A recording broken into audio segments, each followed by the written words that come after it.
क्षण कर्म चेतन बंधकारु, कर्म के अवसान का कह कर स्वरूप यथार्थ जग का, जो किया उपकार है उसके लिए जिन वाणी माँ को वंदना शत बार है, वंदना शत बार है, वंदना शत बार है।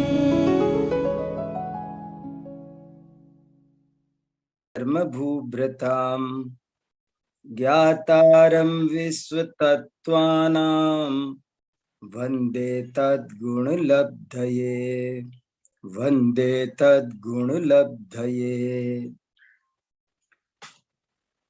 ये आप्तमीमांसा नाम का ग्रंथ है, जिसका दूसरा नाम देवागम स्तोत्र भी है, और इसकी रचना आज से 1900 वर्ष पहले आचार्य समंतभद्र स्वामी ने की है।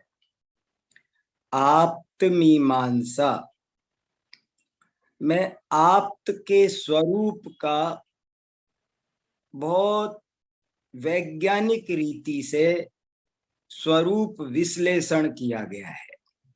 भगवान का क्या स्वरूप है, इसे बताने की दो शैलियां प्रचलित है।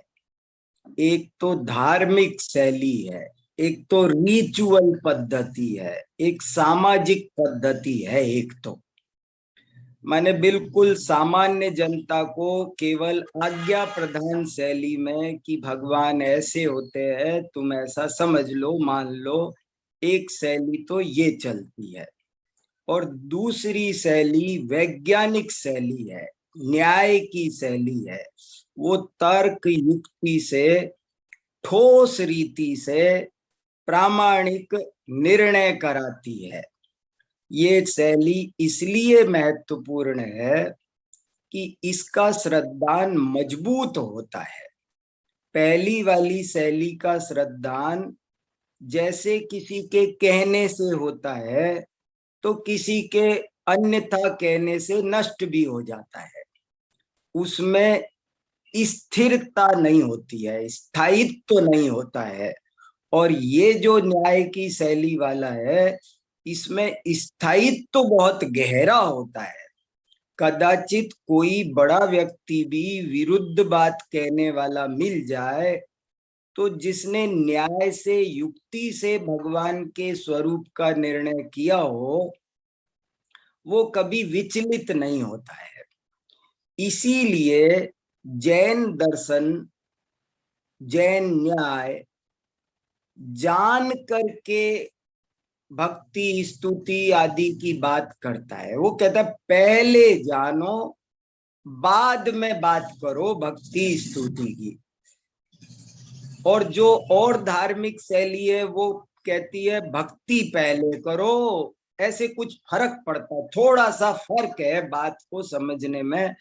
और जो सामान्य जनता, बहुसंख्यक भीड़ का, लोक का एक स्वभाव है।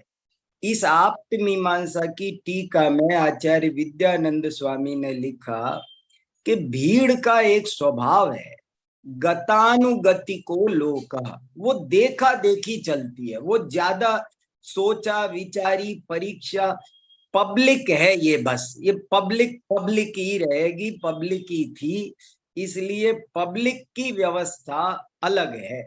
ये भेड़ चाल है, पब्लिक की तो भेड़ चाल है, ये उसके पीछे पीछे चलती है। इसमें आडंबराणी पूज्यन्ते, और इसमें बस यही है कि एक आदमी को नायक बनाती है, तो अगर बदल जाए तो खलनायक बनाते भी देर नहीं लगाती है। ये जनता है, ये तो ऐसे ही इसका स्वरूप है।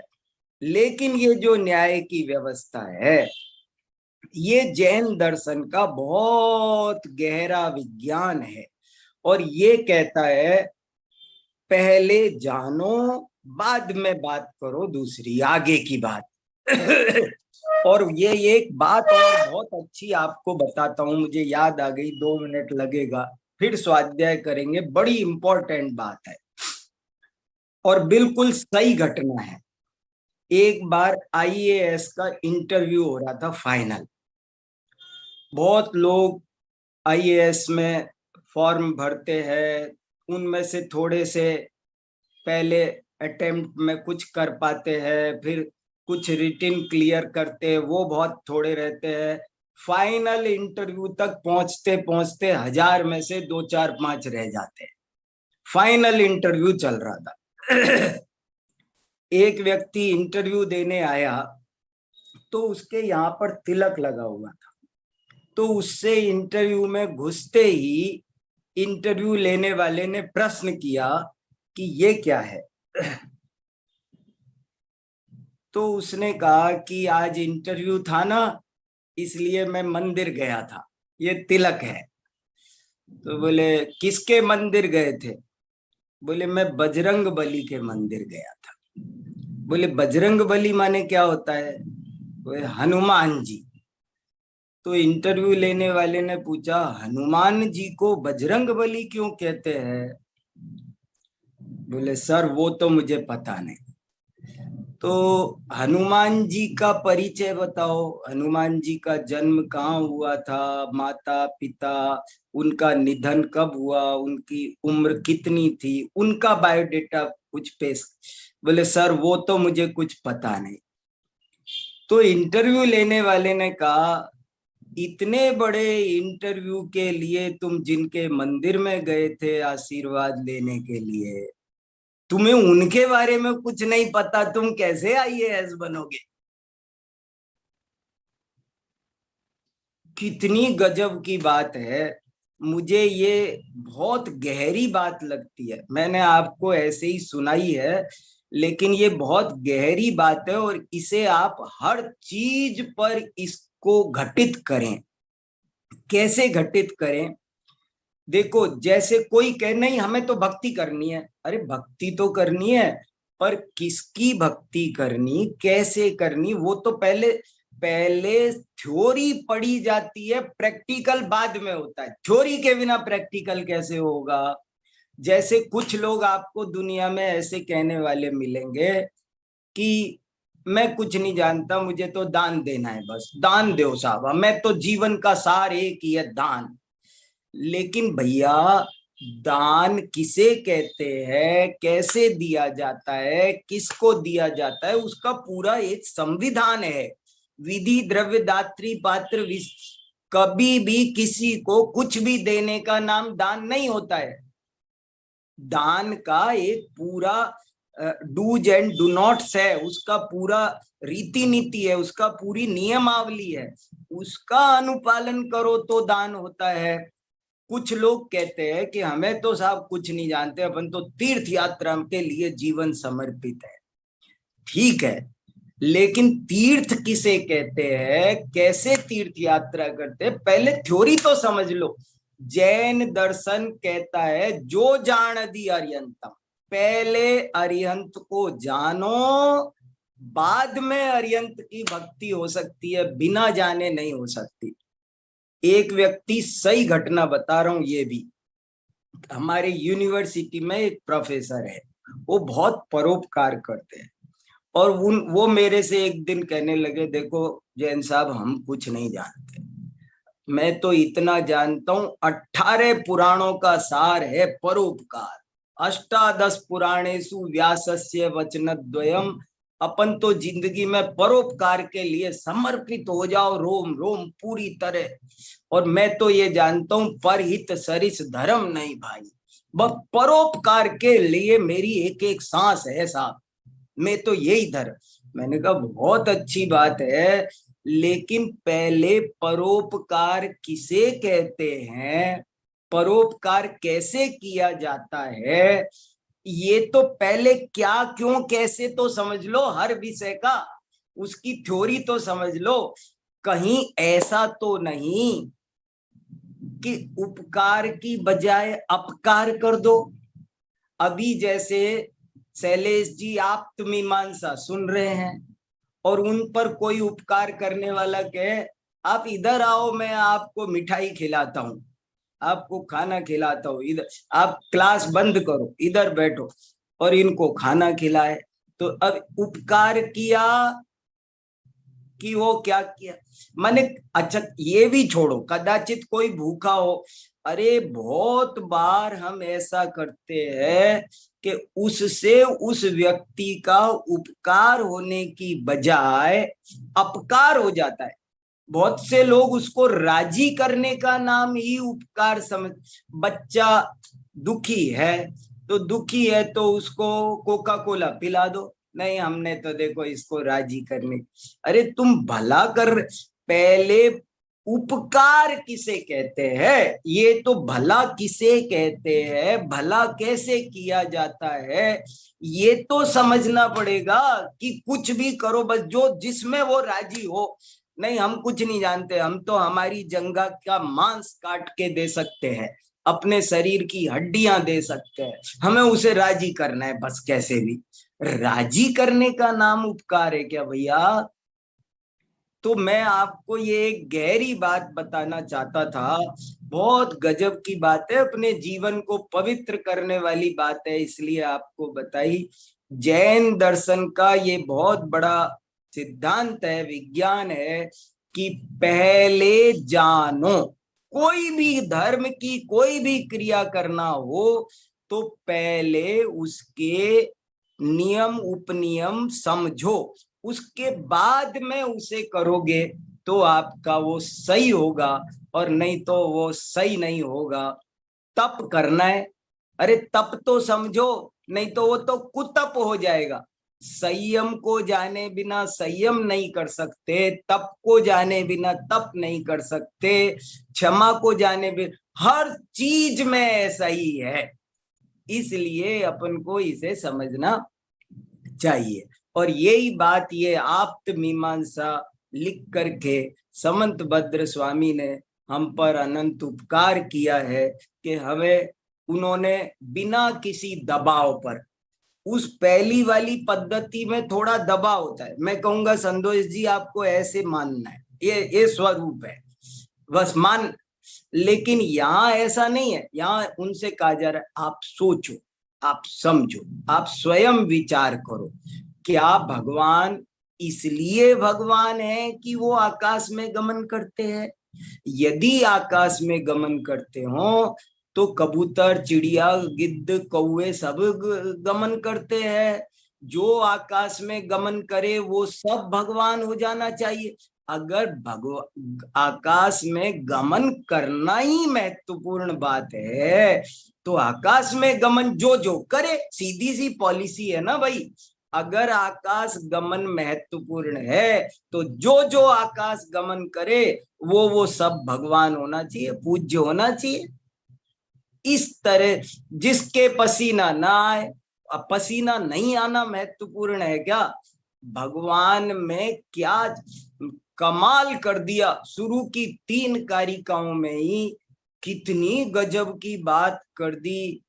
पहली कारिका कहती है कि समोसरण का वैभव भी हो, संसार का सर्वोत्कृष्ट वैभव, जिसे सौधर्म इंद्र कुबेर की आज्ञा से करवाता हो, इससे ज्यादा कीमती चीज विश्व में दूसरी हो सकती नहीं। तो इतना बड़ा समोसरण वो बोले समंत भद्राचार्य ने बड़े ही साफ शब्दों में, बिना झिझके बिना लाग लपेट के, एक ही झटके में गिरा दिया कि उसकी मेरी दृष्टि में फूटी कोड़ी बराबर कीमत नहीं। गजब कर दिया साहब। ये बात अपन कह सकते हैं आसानी से, लेकिन समझ जाए ये बहुत कठिन बात है। कितना बड़ा 3 लोक का वैभव तराजू के एक पलड़े में रखो और दूसरे पलड़े में वीतरागता रखो अकेले। तो बोले हे भगवान, ये सारा का सारा समोसरण का वैभव उसे खत्म किया। दुनिया में बहुत से लोग ऐसे मिलते हैं कि जो कहते हैं पैसे की कोई कीमत नहीं, लेकिन हेल्थ इज वेल्थ। साहब शरीर है तो सब कुछ है। शरीर से ज्यादा, सबसे ज्यादा महान आदरणीय हम शरीर है, हमको शरीर बहुत वैल्यूएबल है। तो दूसरे श्लोक में शरीर को धराशायी कर दिया। कामदेव जैसा शरीर, वज्र वृषभ नाराज संगनन सम चतुष्क, के आगे कोटि रवि शशि, जिसमें करोड़ों सूर्य चंद्र का तेज भी जिसके सामने कुछ नहीं है, ऐसा अत्यंत स्वस्थ निरोग सुंदर दिव्य, क्या गजब का शरीर। लेकिन उस शरीर की भी बोले, उस शरीर को देख 1008 शुभ लक्षणों से सहित हम तुम क्या शरीर बनाएंगे, क्या योगा करेंगे, क्या बादाम का हलवा खाएंगे, कौन सा शरीर बनाएंगे बताओ। वो कह रहे ऐसा शरीर, लेकिन समंत भद्राचार्य ने एक लाइन में उसका भी पत्ता साफ कर दिया कि इसकी भी मेरी दृष्टि में कोई कीमत नहीं है। ओ हो, गजब कर दिया रे भाई। मैं तो अपना रात और दिन मेरे दिमाग में ये बात चल रही है कि वो कह क्या रहे हैं, मेरे जच रही है क्या। मैं तो मेरे जचाने के लिए आपके साथ में ये रस्सा कसी कर रहा हूं, मेरे तो जच जाए ये बात। कितनी महिमा हमको आती है। जरा स्वास्थ्य खराब हो तो हमें लगता है सारा जीवन खराब हो गया। हम इतने कमजोर कैसे हो रहे हैं, क्यों हो रहे हैं। अरे जिनको वीतरागता समझ में आती है, उनके शरीर में 700-700 वर्ष तक कोढ़ रहे सनत कुमार आदि मुनिराजों के, उनको कोई कष्ट नहीं होता। अरे शरीर के रोगी होने से नहीं होने से मुझे मतलब क्या, ये मेरी दृष्टि में ये ध्यान देने लायक नहीं है, उपेक्षणीय है। कमाल कर दिया। फिर तीसरी कारिका में कितने ही लोग कहते हैं साहब दुनिया में ना धन की क्या, वो तो मिट्टी है, और शरीर भी क्या, आखिर एक दिन मिट्टी में मिल जाएगा, यहीं जल जाएगा, कुछ भी नहीं है, शरीर की भी क्या बात। लेकिन यश, अरे साहब यश, यश जरूरी है। दुनिया में कीर्ति कमाओ, जिसने यश नहीं कमाया, अरे आप जाओ तो लाखों लोग रोना चाहिए, जगह जगह आपकी चौराहों पर तस्वीर लगनी चाहिए, आप हजारों वर्षों तक, आप सैकड़ों पीढ़ियों तक आप याद किए जाने चाहिए। जीवन की सफलता और सार्थकता किसमें है, तो कहते साहब पैसे तो बहुत पाते हैं, स्वास्थ्य तो बहुत पाते हैं, पर सब यही मिट्टी में मिल जाता है। ऐसा काम करके जाओ कि 1000 साल तक दुनिया याद रखे तुमको, तुम पर किताबों में चैप्टर लिखे जाएं, यश कमाओ कीर्ति का। कीर्ति के लिए मरे जा रहे कुछ लोग। तीसरे श्लोक में उसे धराशायी कर दिया। तीर्थंकरत्व जैसा जिनके पास सुयस है, आप तीर्थंकर हो, जिनके गर्भ में आते ही स्वर्गों में क्या होता है, जिनके जन्म लेते ही 3 लोक में शांति की लहर आती है, इंद्र का सिंहासन कांपता है, इनका सुयस, इनका यश, तीर्थंकर से बड़ा कोई यशस्वी नहीं, समोसरण से बड़ा कोई धन नहीं, उसे पकड़ा पहले में। तीर्थंकर जैसा शरीर शांतिनाथ, कुंथुनाथ, अरनाथ, कैसे कैसे उन जैसों को लिया, और और तीसरे नंबर पर तीर्थंकरत्व जैसा यश लिया। लेकिन वो कहते हैं तीसरे श्लोक में उसे भी धराशायी कर दिया कि ये तीर्थंकरत्व की भी मेरी दृष्टि में कोई कीमत नहीं। गजब कर दी। ये बात कुछ जच जाए, 10% भी समझ में आ जाए अपने, तो ये स्वाध्याय सफल है, सार्थक है, बहुत ऊंची बात है। सब जय जयनाथ परम गुरु बोलते हैं, पर ये बात नहीं समझ में आती है, ये अंदर से जचती नहीं है। अंदर से जचाने के लिए आप्त मीमांसा पढ़ रहा हूं मैं।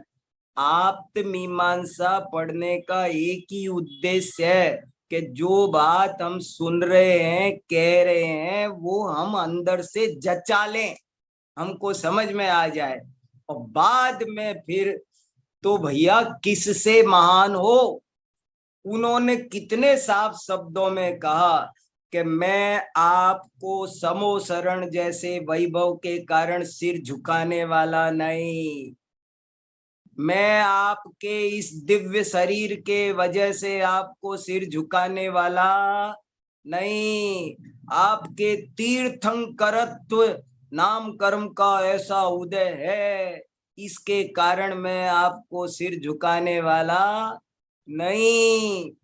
तो किस लिए महाराज समंत भद्र जी, किस लिए?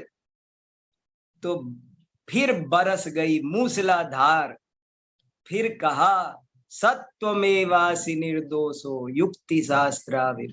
हे भगवान, मैं आपको केवल केवल केवल केवल शब्द में दम है। ये केवल शब्द कहाँ से आया? एक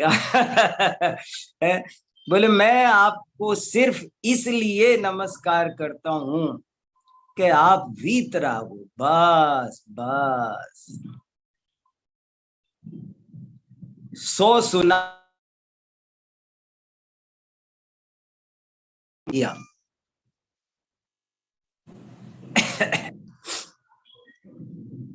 कैसी गजब की बात की, 100 सुनार की एक लुहार की, सारी बातें साफ करके एक ही झटके एक बात बोलता है दमदार आदमी, 100 नहीं बोलता, एक बोला छोटे में सूत्र में एक ही लाइन, मैं आपको इसलिए प्रणाम करता हूं क्योंकि आप वीतराग, क्योंकि आप निर्दोष हो। ये इतनी सी पंक्ति है, इतनी सी पंक्ति है, ये हमें समझ में आ जाए। और निर्दोष कैसे हो? ये निर्दोषता अमूर्तिक वस्तु है, अंदर में रहने वाली चीज है। कैसे दिखाई दे? जिसके अंदर में हो उसके कोई सींग नहीं निकलते, कुछ होता नहीं, कुछ ऐसे दिखती नहीं, तो कैसे पता चले? लेकिन उन्होंने उसकी वाणी से उनको पकड़ लिया कि आप वीतराग हो, आप निर्दोष हो, इसलिए आपका ज्ञान भी पूर्ण विकसित हुआ, आप सर्वज्ञ भी सिद्ध हुए। और वीतराग और सर्वज्ञ इसलिए सिद्ध हुए क्योंकि आपकी वाणी युक्ति और शास्त्र के अविरुद्ध है, क्योंकि आपकी वाणी सत्य है। देखो ये लाइन अगर समझने की है, क्योंकि आप यथार्थवादी हो। मैं एक लाइन बार बार लिख रहा हूं, अपने नोट्स में लिख रहा हूं, अभी भी लिख रहा हूं, क्योंकि मुझे समझना है ना। हे भगवान, आप वीतराग सर्वज्ञ हो क्योंकि यथार्थवादी हो। ये यथार्थवादी हेतु है और वीतरागता सर्वज्ञता साध्य है। ये एक लाइन में आप्तमीमांसा का सार भरा पड़ा है, लेकिन ये समझ में आ जाएगी जब, बहुत कठिन है, मुझे कई साल तक समझ में नहीं आई। हे भगवान, आप वीतराग सर्वज्ञ हो क्योंकि आप यथार्थवादी हो, क्योंकि आप सत्यवादी हो। ये सत्यवादी में बहुत मर्म है और मैंने पहले संकेत बोल चुका हूं मैं बहुत देर। सत्यवादी क्यों? कि जो व्यक्ति झूठ बोलेगा, झूठ बोलने के विश्व में दो ही कारण है, तीसरा कोई कारण नहीं है। झूठ वो बोलता है जो या तो रागी द्वेषी है या अज्ञानी है। तीसरा आदमी झूठ बोलता नहीं, कभी भी नहीं बोलता। आपने मेरे से पूछा 10,000 रुपए हैं क्या, तो ये भी हो सकता है कि मुझे पता ना हो कि मेरे पास है, पॉकेट में रखे हो, मैं भूल गया हूं, तो पता नहीं हो तो भी मैं कह सकता हूं कि मेरे पास में नहीं है।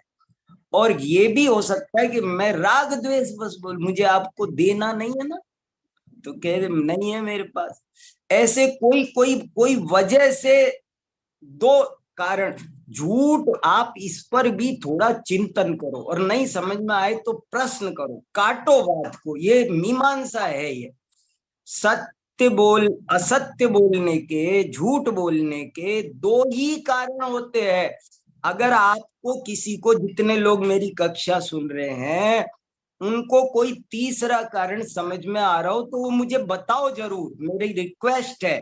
मुझे इतना समझ में आ रहा है जो मैं आपको बता रहा हूं कि झूठ बोलने के इस विश्व में दो ही कारण होते हैं, तीसरा कोई कारण नहीं है। या तो व्यक्ति रागी द्वेषी होता है तब झूठ बोलता है, या व्यक्ति जानता नहीं है, अज्ञानी होता है तब झूठ बोलता है, तीसरा कोई कारण नहीं होता है। और यहाँ पर यही समझाया जा रहा है कि हे भगवान, आप यथार्थवादी हो, इससे सिद्ध होता है कि आपके अंदर राग द्वेष भी नहीं है और आपके अंदर अज्ञान भी नहीं है। और राग द्वेष नहीं है, परिणाम स्वरूप आप वीतरागी हो। आप में अज्ञान नहीं है, परिणाम स्वरूप आप सर्वज्ञ हो। ये बहुत सरल है, पर बात एकदम सीधी, छोटी है बात, ज्यादा लंबी बात करने का टाइम नहीं। लेकिन इसको बार बार क्यों कहना पड़ रहा है कि ये नहीं समझ में आ रही है। हमको नहीं आई ना कई कई साल, सो हम बार बार कहे जा रहे हैं वे। लेकिन ये बात गजब की है। तो ऐसे करके बहुत गहरी बात कही। अब आगे एक और गजब का स्टेप उठा रहा हूं मैं, अब नया स्टेप उठा रहा हूं दीपाली जी, शैलेश जी, बहुत गहरा स्टेप उठा रहा हूं मैं। देखो अब आप संदेश भैया, अब नया स्टेप उठा रहा हूं मैं, बहुत गहरा स्टेप उठा रहा हूं। अब ध्यान देना, यहां तक की बात हो गई, अब आगे बढ़ रहा हूं मैं। आप यथार्थवादी हैं क्योंकि आप साध्यवादी हैं। अब अगला स्टेप आया समझ में। अब साध्य बदल, जो हेतु था उसे साध्य बना दिया और नया हेतु ले आए। पहले वीतरागता सर्वज्ञता साध्य थी और हेतु क्या था कि आप यथार्थवादी हो। अब क्या कहा, अब यथार्थवादी कैसे सिद्ध करें? ये भी कहने से मानने वाली बात तो नहीं है। मैंने कहा कि आप मान लो वो यथार्थवादी है। ऐसे कैसे मान लूं मैं यथार्थवादी? तो अरिहंत ही यथार्थवादी हैं। अब इसका अपन अनुमान वाक्य बनाते हैं। देखो न्याय कैसे मदद करता है, अनुमान हमारी कैसे मदद करता है। अरिहंत ही यथार्थवादी हैं, अन्य कोई कपिलादि सुगतादि यथार्थवादी नहीं है। यथार्थवादी और सत्यवादी पर्यायवाची हैं, वे सत्यवादी नहीं हैं। ये अरिहंत ही यथार्थवादी हैं, सत्यवादी हैं, ये साध्य हो गया। क्योंकि अरिहंत ही स्यादवादी है। जो स्यादवादी होगा वो ही सत्यवादी होगा, जो स्यादवादी नहीं होगा वो सत्यवादी नहीं हो सकता, नहीं हो सकता, नहीं हो सकता। अब इस पर खड़ा है पूरा महल, पूरा महल इस पे खड़ा हुआ है। गजब है रे भैया। हाँ हाँ है, अमृत है, अमृत अमृत अमृत रस।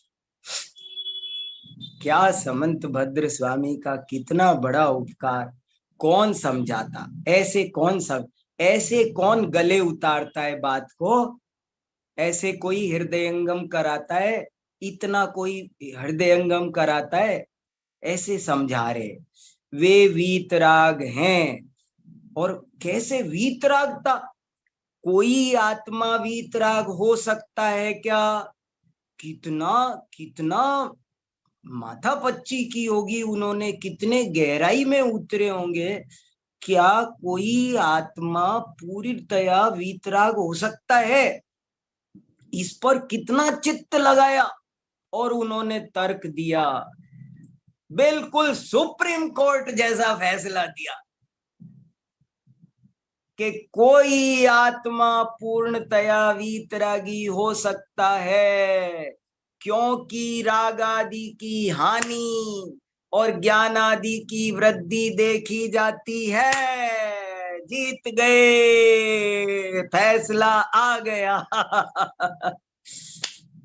50 साल मुकदमा चले कि ये जगह किसकी है, क्या कोई आत्मा वीतरागी हो सकता है। दोनों पक्षों के वकील लगे पड़े हैं। एक कह रहा है नहीं, पूर्णतया वीतराग नहीं हो सकता। एक कह रहा है हो जाए, बहुत अब फैसला सुनाने के लिए आए, बोले आत्मा पूर्ण वीतराग हो सकता है। अब ये 10-20 वाक्य आप याद रख लो। आप्त मीमांसा के 20 वाक्य अगर एक पन्ने पे लिख लिए ना, छोटी कॉपी पे, और वो ही जम गए, समझ लेना आप्त मीमांसा आ गई। कुछ नहीं है इसमें, आगे आगे सब इसी का विस्तार है। मैं 20 वाक्य आपको लिख के दे दूं, 20 भी क्या 10 का विस्तार 114 कारी का है। ये वाक्य समझो, आत्मा वीतराग हो सकता है क्योंकि राग आदि की हानि होती देखी जाती है। गजब। बस अब ये लाइन कब समझ में आएगी, कितने दिन में समझ में आएगी, ये अलग बात है, लेकिन आ गई तो बस यही है सब। कोई आत्मा सर्वज्ञ हो सकता है, तो उनकी पंक्ति है, फिर ये मंत्र एक, हाँ कोई आत्मा सर्वज्ञ हो सकता है क्योंकि रागादि की क्षीणता के साथ साथ ज्ञानादि की वृद्धि देखी जाती है। है? क्या कोई हितोपदेशी हो सकता है, क्या कोई सत्यवादी हो सकता है, तो कहते हैं हाँ, जो स्यादवादी हो वो सत्यवादी हो सकता है, जो स्यादवादी नहीं है वो सत्यवादी नहीं हो सकता है। नियम है, ये शाश्वत नियम, त्रैकालिक नियम है। कोई कोई इसमें कोई लूप होल नहीं है। आज की बात है, मैं इस अपेक्षा से कह रहा हूँ, ये बात समझ लो बिल्कुल क्लियर। जो स्यादवादी है वही यथार्थवादी है, वही सत्यवादी है। अभी हमारे यहाँ एक पीएचडी की परीक्षा हुई यूनिवर्सिटी में, उसमें ये प्रश्न आया था, पीएचडी की परीक्षा में ये प्रश्न आया था कि अरिहंत यथार्थवादी हैं, सिद्ध कीजिए। पता नहीं किसने पेपर बनाया, मैंने कहा मैं तो आप्त मीमांसा पढ़ा रहा हूँ इसी विषय पर प्रश्न आया अभी यूनिवर्सिटी में, अरिहंत ही यथार्थवादी हैं, सिद्ध कीजिए। निबंध आया 50 नंबर का, 50 नंबर का निबंध था। अरिहंत, मेरा बहुत मन कर रहा है, एक प्रतियोगिता रखनी चाहिए, अरिहंत ही यथार्थवादी है, और जो लिखे उनको सबको दो, भले जो देना हो, क्या 5-5 हजार कुछ नहीं होते। ये कोई सिद्ध, ये समझ में तो आ जाए एक बार। अरिहंत अन्य, और इसमें दोनों पक्ष आएंगे। जब अरिहंत ही यथार्थवादी है ये सिद्ध करेंगे, तो साथ में ये भी सिद्ध होगा कि अन्य कपिलादि यथार्थवादी नहीं है, और हेतु वही रहेगा, अन्वय व्यतिरेक लगेगा। जो यथार्थवादी है वो स्यादवादी होगा, और जब हम इधर बनाएंगे स्यादवाद को हेतु बनाएंगे तो ऐसे लगाएंगे, जो स्यादवादी होगा वही यथार्थवादी होगा, जो स्यादवादी नहीं होगा वो यथार्थवादी भी नहीं होगा। अगर कोई उस प्रश्न में यही लाइन लिख के आ जाए ना, तो मैं उसे नंबर दे दूंगा। जो एकांतवादी है वही मिथ्यावादी। मिथ्यावादी, अयथार्थवादी, एकांतवादी, ये सब पर्यायवाची हैं। मृषावादी, ये सब पर्यायवाची है। सत्यवादी, यथार्थवादी, स्यादवादी, ये सब पर्यायवाची है। कोई ऐसा नहीं हो सकता कोई कहे मैं सत्यवादी तो हूं पर मैं स्यादवादी नहीं हूं, ऐसा नहीं हो सकता। अगर तुम सत्यवादी हो तो तुम्हें गारंटी से स्यादवादी होना ही होगा। अगर स्यादवादी नहीं हो तो सत्यवादी नहीं हो सकते, त्रिकाल में नहीं हो सकते, कोई नहीं हो सकता, कोई अपवाद नहीं इसका। ऐसे ये गजब की बात इन्होंने समझाई। और अब जो बात चलेगी ये सब 10 कारिकाओं का सार।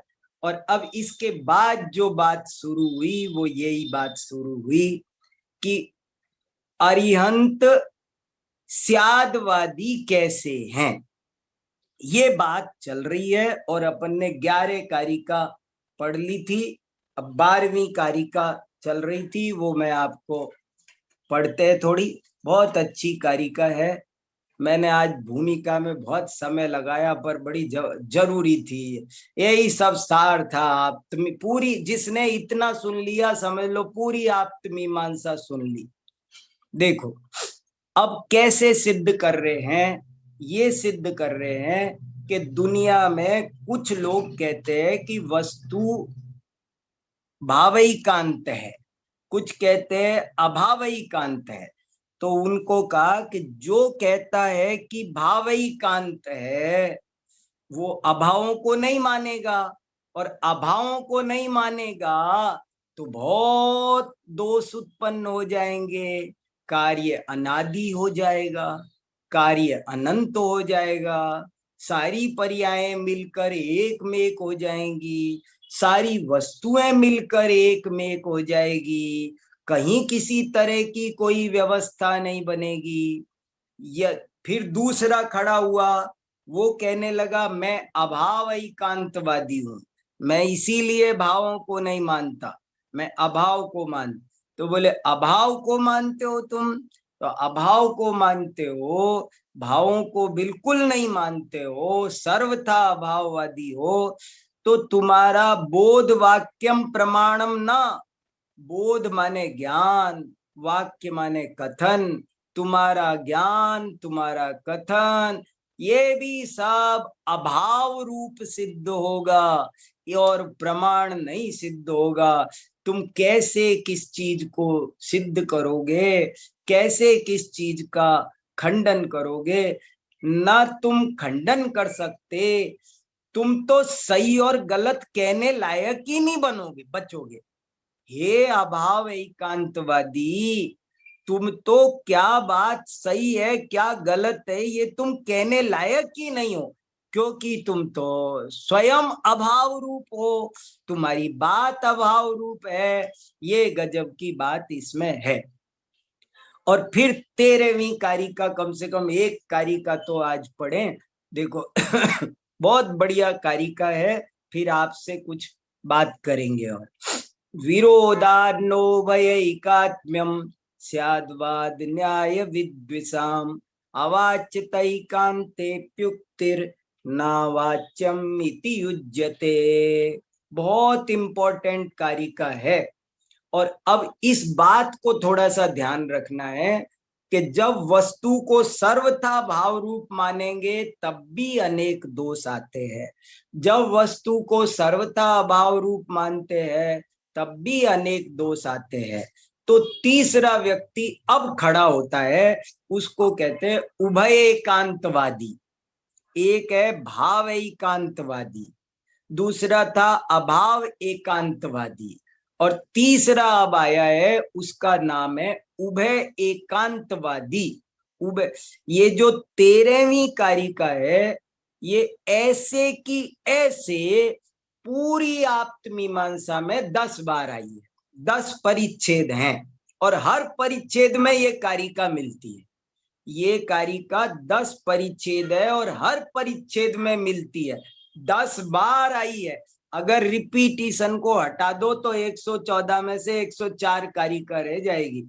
इसलिए इस कारिका पर थोड़ा विशेष ध्यान देना है। देखो क्या कह रहे हैं कि जैसे भाव एकांत गलत है, जैसे अभाव एकांत गलत है, ऐसे उभय एकांत भी बहुत गलत है। ये उभय एकांत बहुत बड़ी बीमारी है और इसको पकड़ना जरा कठिन है। जैसे मोक्ष मार्ग प्रकाशक में एक है निश्चयाभासी, एक होता है व्यवहाराभासी। तो निश्चयाभासी की भी गलती बताना आसान है, व्यवहाराभासी की भी गलती बताना आसान है, लेकिन उभयाभासी की गलती बताना बहुत कठिन है। यहाँ पर भी ये वही बात हो रही है। उभय एकांत, उभय एकांत माने वो कहने लगा साहब हम तो दोनों मानते हैं, हम तो भाव भी मानते हैं अभाव भी मानते हैं, हम दोनों को मानने वाले। लेकिन कैसा मानता है वो? कहता तो है कि मैं दोनों मानता हूं, लेकिन दोनों को एकांत रूप से मानता है, दोनों को सर्वथा रूप से मानता है। वो कहता है मैं तो सर्वथा भाव एकांत भी हूं, मानता हूं, सर्वथा भाव एकांत, निरपेक्ष मानता है। भाव किस अपेक्षा से है और अभाव किस अपेक्षा से है? भाव और अभाव का अर्थ मैं बता चुका हूं, सबको मालूम है ना। भाव माने सत्ता, पॉजिटिव, अस्तित्व, विधि। अभाव माने असत्ता, निगेटिव, निषेध, नास्तित्व।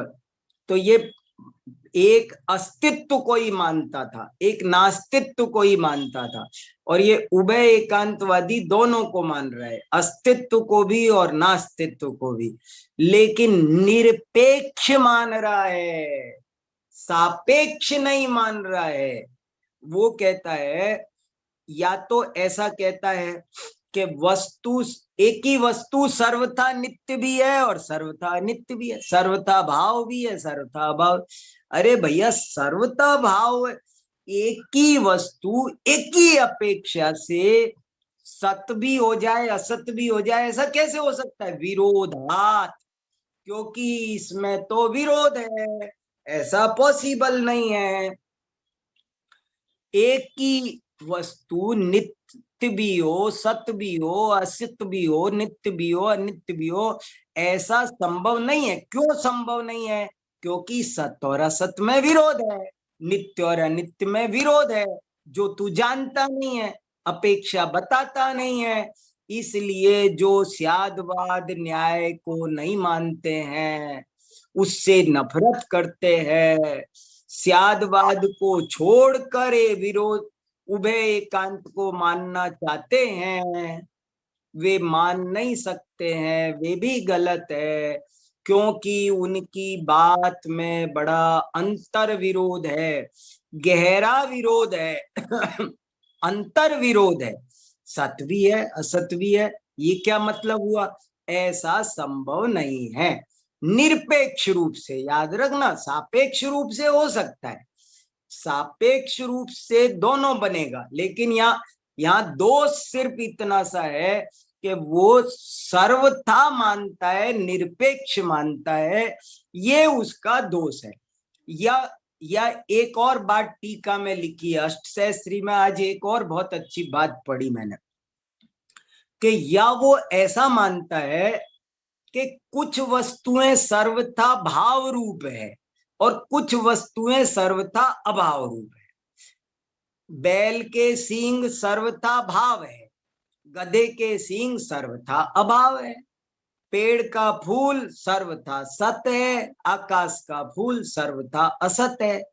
ऐसा वो कुछ वस्तुओं को सर्वथा भाव रूप मानता है और कुछ को सर्वथा अभाव रूप मानता है, और कहता है देखो जी, मैंने तो दोनों माना ना, मैं तो दोनों मानता हूं, अपने मन में राजी हो रहा है कि मैं दोनों मानता हूं, अपने को तसल्ली करता है, रख स्यादवाद को नहीं मानता। विरोधानो भयैकात्म्यम स्याद्वाद न्याय विद्विषाम अवाच्यतैकान्तेप्युक्तिर नावाच्यम इति युज्यते। और चौथा अब एकांतवादी खड़ा हुआ। देखो ये चार एकांत चतुष्टय बोलता हूं मैं इसको। मैंने अभी ये कोई शब्द कहीं पढ़ा नहीं, लेकिन मैं बोलता हूं बच्चों को समझाने के लिए। एकांत चतुष्टय, एकांत चतुष्टय 10 परिच्छेदों में बराबर आएगा। पहला है भाव एकांत, दूसरा अभाव एकांत, तीसरा उभय एकांत और चौथा अवाच्य एकांत। तो बोले अवाच्य एकांत भी हम नहीं मान सकते, क्योंकि यदि वस्तु सर्वथा अवाच्य हो तो वो अवाच्य है ऐसा भी नहीं कह सकते। ये देखो बड़ा सूक्ष्म तर्क है कि वस्तु अवाच्य होती सर्वथा तो हम अवाच्य भी नहीं कह सकते थे। कैसे? कि जैसे कोई कहे कि मेरे पेट में बहुत तेज दर्द हो रहा है, मेरे सिर में बहुत तेज दर्द हो रहा है, इतना हो रहा है कि मैं कह नहीं सकता। लेकिन कह नहीं सकता ऐसा कह के भी उसने बहुत कुछ कह दिया, हमको समझ में आ गया कि उसके बहुत तेज दर्द हो रहा है। वो अवाच्य शब्द से ही वाच्य, आत्मानुभूति में प्राप्त होने वाला सुख वचन अगोचर है, अवाच्य। अवाच्य शब्द से तो वाच्य हुआ ना, इसलिए सर्वथा वाच्य नहीं हुआ, तो सर्वथा अवाच्य भी नहीं कहा जा सकता। अब हमारे पास 10 मिनट है, मैं तो बोलता ही रहूंगा, लेकिन आप लोग कुछ सुनाओ। संदेश जी देखो भैया, अब सबकी सुनो, मुझे सुनाओ 10 मिनट कुछ अच्छी अच्छी बातें। आप लोग क्या क्या समझ में आया? जरूरी नहीं कि आप कुछ पूछो ही, कोई अच्छी बातें सब। अब 10 मिनट हम लोग बात करें, बताओ। कुछ पूछना है तो भी स्वागत है, कुछ कहना है तो भी स्वागत। हाँ दीपाली जी वेलकम। संदेश जी देखो भैया, अनम्यूट करो। नमो जिनाणम गुरु हाँ जी। नमो जिनाणम, बोलिए। जैसे अभी आपने भाव का और अभाव का बताया। हाँ बैल के सिंग तो है हाँ और गधे के सिंग नहीं है, पूर्वा मानता है। वाह। तो अभी उसको कैसे, मतलब हम मानते हैं ना, हम तो अनेकांतवादी है। हाँ तो फिर गधा है और सिंह है, दोनों अलग अलग का अस्तित्व है। हाँ, तो फिर ये थोड़ा एक्सप्लेन कीजिए। ये इसका मतलब यही हुआ कि उसको निरपेक्ष मानते ही गड़बड़ हो रही है, सापेक्ष मानने में कोई गड़बड़ नहीं हो रही है। गधा भी है, सींग भी है, इस अपेक्षा गधे के सींग भी सत सिद्ध होते हैं। गधे के सींग भी सत सिद्ध होते हैं। क्यों सत सिद्ध होते? क्योंकि गधा भी है, सींग भी है। अथवा अथवा किसी चित्र में गधा बनाया है मैंने, उस गधे के मैंने तो चित्र में सींग लगाए हैं।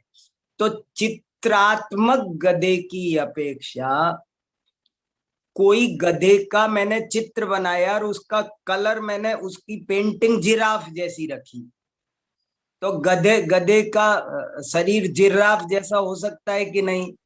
मेरी पेंटिंग की अपेक्षा हो सकता है? ये एक बारीक बात है। अभी स्वयंभू स्तोत्र में ये प्रश्न बहुत गहरा उठा था कि कोई भी बात कैसे सही हो जाएगी स्यात लगाते ही, गलत हो तो भी। अरे अगर वो बात परमत की है तो परमत की अपेक्षा सही सिद्ध हो जाएगी ना।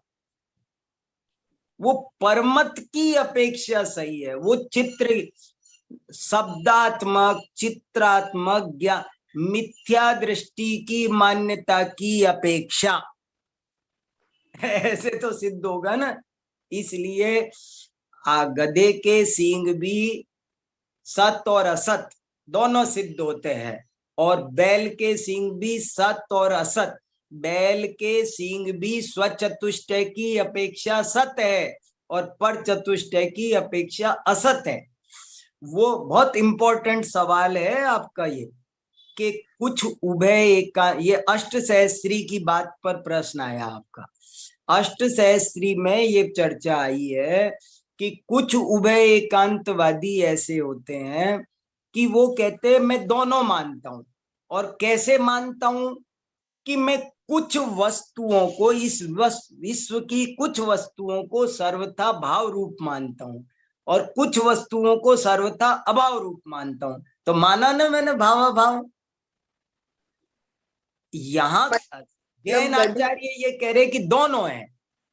जी हाँ बोलिए, क्या कहा आपने? मतलब गधे को तो मान रहा है वो, और गधे का सिंह का मतलब सिंह को नहीं मान रहे, उसको सर्वथा अभाव, ऐसा कुछ को मान रहे। हाँ हाँ, दोनों चीजें स्वचतुष्ट की अपेक्षा, अभी आएगा, अभी अगली कारिका में यही खुलासा आने वाला है कि वो कैसे है। सभी वस्तुएं स्वचतुष्ट की अपेक्षा से सत होती हैं। अब ये भी एक इंपॉर्टेंट वाक्य बनेगा जो मैं कह रहा हूं ना, 20 वाक्य है आप्त मीमांसा के। आप सब 20 सूक्तियां जो लिख लेगा ना आप्त मीमांसा की, वो जीत जाएगा। ये सूक्ति बनाऊंगा, कल बना के बताऊंगा अच्छे से कि क्या प्रत्येक वस्तु स्वचतुष्ट की अपेक्षा सत है और पर चतुष्ट की अपेक्षा असत है। प्रत्येक वस्तु, चाहे वो गधे के सींग हो चाहे वो बैल के सींग हो, ये और एक कमाल की बात है। ये खास बात है। मतलब दोनों भी हो सकता है अगर चित्रात्मक है तो। उभय हाँ जो है वो भाव। हाँ, दोनों सिद्ध हो गया ना। अब दोनों ही नहीं, वो उभय भी सिद्ध होगा, अवाच्य भी सिद्ध होगा, और आगे थोड़ा और एक्सटेंशन आएगा तो 7 भंग घटाएंगे। अभी सब आने वाला है, बहुत बढ़िया बढ़िया बातें आनी है, बहुत अमृत है ये आप्त मीमांसा। अभी बहुत अच्छी अच्छी बातें निकल के आएगी। मुझे तो बहुत आनंद आ रहा है, देखो क्या मुझे बहुत फायदा हो रहा है। अब ये सूक्ति आपसे सुनना है बस, वो भी हाँ सूक्तियां। हाँ, आएगा आएगा, अभी आएगा। पढ़ते जा रहा हूं, मैं पढ़ रहा हूँ बस, सब लोग लगे रहे। बहुत बढ़िया बहुत बढ़िया। हाँ शैलेश जी।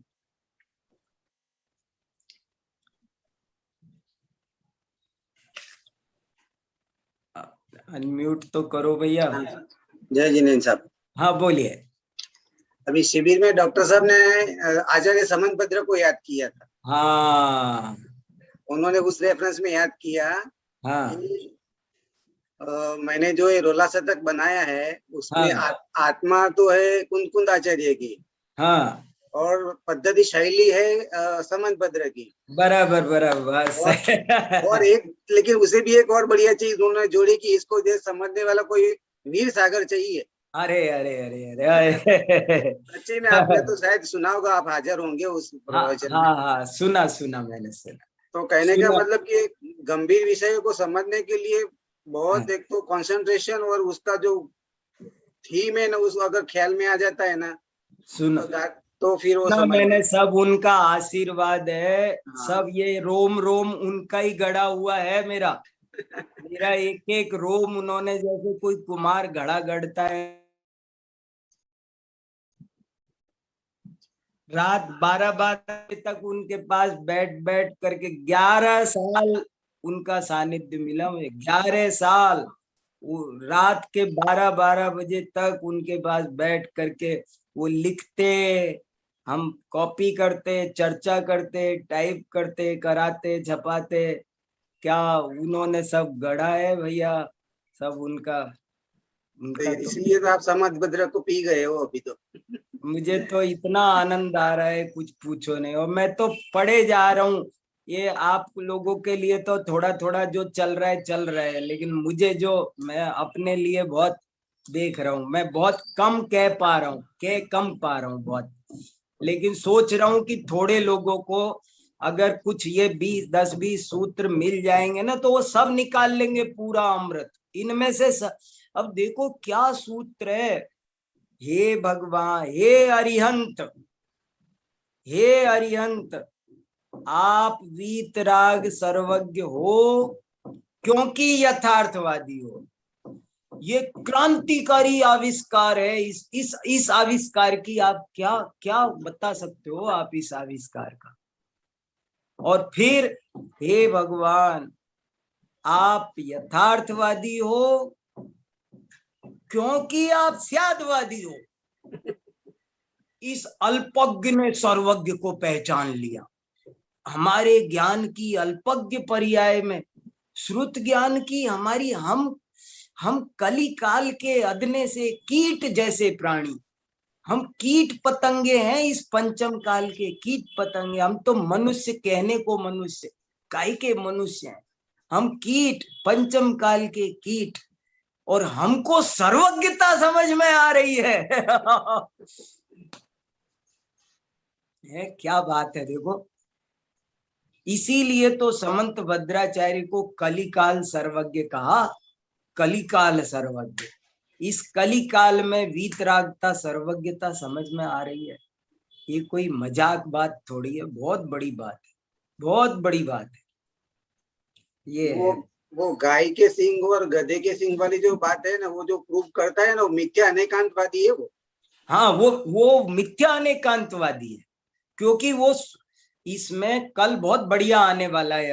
अभी कल आएगा। कल मैं भूमिका नहीं बनाऊंगा, भूमिका बनाने में लगा आज।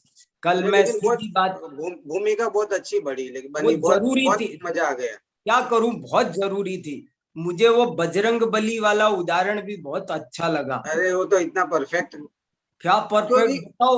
उसे आईएएस के इंटरव्यू से निकाल दिया, कोई मतलब नहीं। जब तुमको बजरंग बली, आप जानते हैं हनुमान जी को क्यों कहते हैं वज्रांग बली? उनका शरीर वज्र, सब नाराज संगनंदन। हनुमान को बजरंग बली क्यों कहते हैं? मैं होता तो उत्तर देता वहां पर। बजरंग बली क्यों कहते हैं कि वो वज्रांग बली, अंग माने शरीर, उनका शरीर वज्र जैसा था, उनका बल वज्र, सब नाराज संगनन था ना, इसलिए बजरंग बली कहते।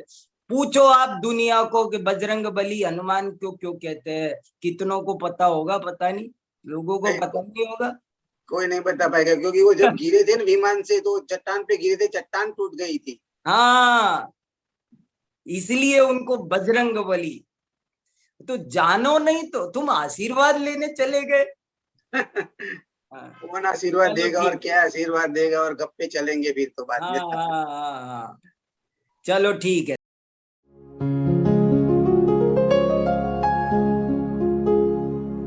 निज निधि निज में बताए, यह अनंत उपकार है उसके लिए, जिन वाणी माँ को वंदना शत बार है, वंदना शत बार है, वंदना शत बार है।